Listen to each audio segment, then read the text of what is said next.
On va ouvrir cette vidéo avec une petite question. Lorsque vous avez par exemple un enfant de 6 ans qui est acteur, mannequin, chanteur, qui fait de la publicité, quand la société qui l'emploie donc pour cette publicité, ce film, peu importe, veut le payer, cet argent en fait, il est déposé où? Plusieurs choix. Réponse A, sur son compte en banque personnel d'enfant. Réponse B, sur le compte de ses représentants légaux, donc le plus souvent ses parents. Ou réponse C, autre réponse. J'imagine que le suspense est à son comble, mais vous allez devoir patienter encore quelques instants pour avoir la réponse. Avant toute chose, sachez que cette vidéo est tournée en partenariat avec la Caisse des dépôts et des consignations. Vous savez, ça fait déjà près d'1 an que je travaille avec elle pour vous présenter justement ces actions, vous expliquer à quoi elles servent, parce que je ne sais pas si vous vous souvenez de l'état du sondage la première fois que je vous ai parlé de la Caisse des dépôts. C'était pas fameux. Aujourd'hui, on va aborder la Caisse des dépôts sous un nouvel angle en essayant de comprendre quel est le lien ou quels sont les liens qui existent entre la Caisse des dépôts et les professions juridiques et notamment les notaires.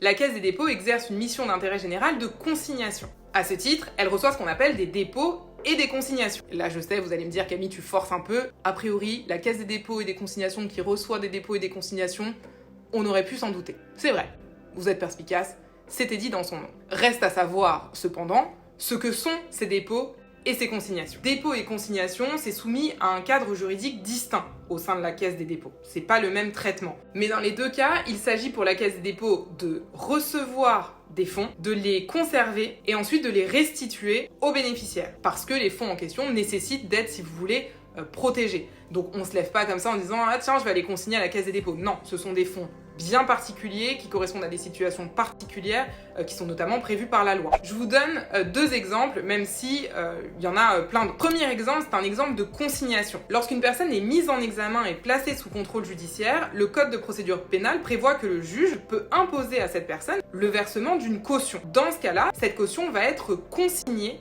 à la Caisse des dépôts. Ensuite, deuxième exemple, cette fois-ci non pas d'une consignation obligatoire, mais d'un dépôt obligatoire, on appelle ça un dépôt spécialisé. Lorsqu'une entreprise du spectacle recourt au service d'un mineur, une partie de la rémunération peut effectivement être versée aux représentants légaux du mineur, le plus souvent donc ses parents, mais le reste doit obligatoirement être déposé à la Caisse des dépôts. C'est obligatoire, c'est la loi qui le prévoit, c'est le code du travail qui le prévoit, et bien entendu, l'enfant pourra récupérer la somme à sa majorité. Et là encore, je pense que vous comprenez, c'est fait pour sécuriser les fonds, pour protéger l'enfant et sa rémunération, pour être sûr que c'est bien lui qui à terme touchera cette rémunération et qu'entre-temps, l'argent ne va pas être utilisé ou dilapidé.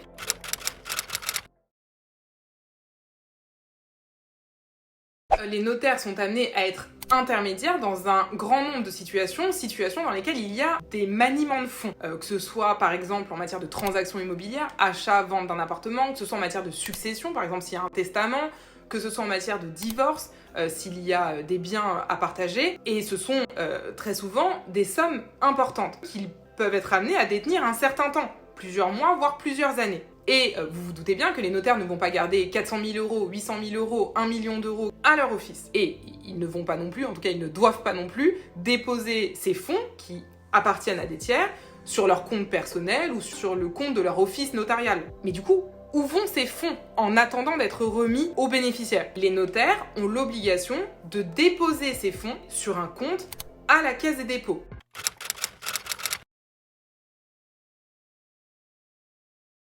Au-delà de la casquette dépôt, consignation obligatoire qu'on vient d'évoquer, la Caisse des dépôts peut également avoir vis-à-vis des notaires et d'autres professionnels du droit le rôle d'un banquier plus classique, si je puis m'exprimer ainsi. Et vous connaissez les banquiers, ils font des trucs de banquier comme vous aider, vous soutenir dans la création d'un projet, vous consentir des prêts. Eh bien, la Caisse des dépôts, via son entité, la Banque des Territoires, va faire exactement la même chose avec les notaires. Ça veut dire que demain, il y a un notaire qui veut créer un office notarial, qui veut reprendre un office notarial, qui veut équiper son office, qui veut refaire son parc informatique. Il va s'adresser à la Banque des Territoires et c'est la Banque des Territoires qui va lui consentir un prêt.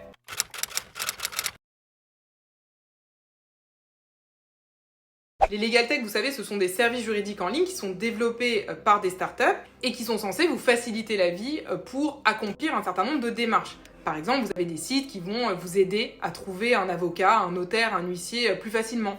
Vous avez des sites qui vont vous proposer des modèles d'actes, des modèles de contrats, d'autres qui vont vous aider à, par exemple, demander une indemnisation en cas d'annulation de votre vol. Il y a des legal tech évidemment qui sont mises au service des consommateurs, des justiciables, mais il y a également des legal tech qui sont mises au service des professionnels du droit. Par exemple, vous avez une plateforme qui s'appelle Foxnote, qui a été créée par des notaires, qui est soutenue par la Caisse des dépôts via la Banque des territoires. Et cette plateforme a pour vocation d'aider les notaires dans leur travail de rédaction d'actes. Je vous donne un exemple.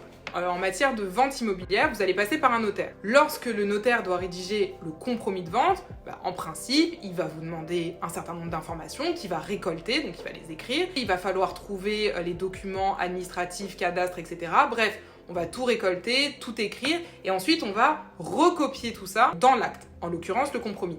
Et bien là, l'intérêt de la plateforme, c'est que, avant même de procéder à la rédaction de l'acte, le notaire va envoyer un questionnaire, donc par le biais de la plateforme, à ses clients. Les clients vont remplir un certain nombre d'informations. Le serveur va également automatiquement collecter un certain nombre de documents administratifs nécessaires à la constitution du dossier, comme le cadastre. Et ensuite, du coup, le notaire va récolter toutes ces informations qui ont été collectées par la plateforme et il n'aura plus qu'à les déverser dans son logiciel de rédaction d'acte et ça va se remplir automatiquement, ce qui est pour lui, du coup, un gain de temps. Voilà ce que je pouvais vous dire aujourd'hui. J'espère que cette vidéo vous a plu, que vous avez appris des choses. Si vous avez des questions, n'hésitez pas à les laisser en commentaire. Et dans tous les cas, je vous dis à très bientôt pour une nouvelle vidéo.